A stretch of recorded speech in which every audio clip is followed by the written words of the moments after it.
अयोध्या एक ऐसा शहर जहां सदियों पुरानी जगहें भी अपनी खामोशी में कहानियां छुपाए बैठी हैं। इन्हीं कहानियों में एक कहानी है बाबरी मस्जिद की, एक ऐसी इमारत की जिसने लगभग 500 साल तक समय, मौसम और हालात को चुपचाप गुजरते हुए देखा। इसकी शुरुआत होती है सन 1527 से, जब उत्तर भारत में मुगल हुकूमत अपनी नई दिशाएं तय कर रही थी। उसी समय बादशाह बाबर ने अयोध्या की जिम्मेदारी अपने भरोसेमंद अधिकारी मीर बाकी को दी थी। माना जाता है कि इसी साल मीर बाकी ने बाबरी मस्जिद की नींव रखवाई और यहीं से इस इमारत की असली यात्रा शुरू हुई।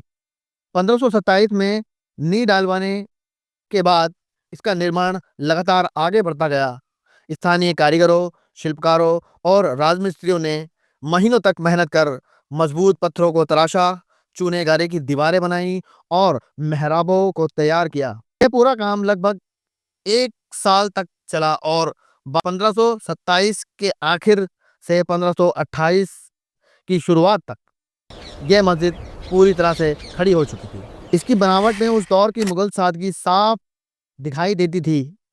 बिना भारी नक्काशी, बिना किसी सजावट, बस मजबूत दीवारें, संतुलित मेहराबे और आसमान की तरफ उठते 3 सादे मगर मजबूत गुंबद।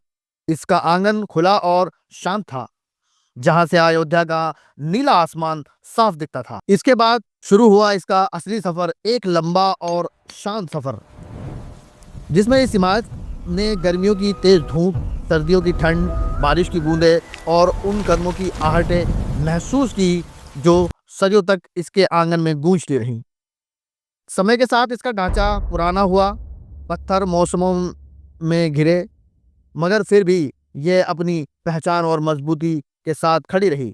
यह अयोध्या के बदलते दौरों की शांत गवाह बनी रही। बाबरी मस्जिद का मकसद हमेशा एक ही रहा, लोगों के लिए एक स्थिर, शांत और उपयोगी जगह उपलब्ध कराना।